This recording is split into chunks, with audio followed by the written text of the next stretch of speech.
A person that can go days without talking to you is showing you exactly where you stand. Because a person that really likes you want to connect. They check in. They make effort. They show consistency. Because you should never have to wonder if you matter to someone. Because effort makes that clear.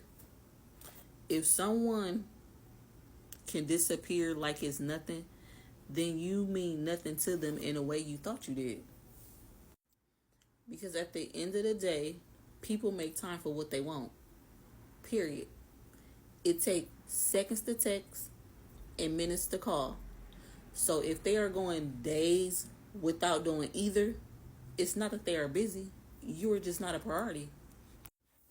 At the end of the day, you don't go days without talking to someone you actually care about.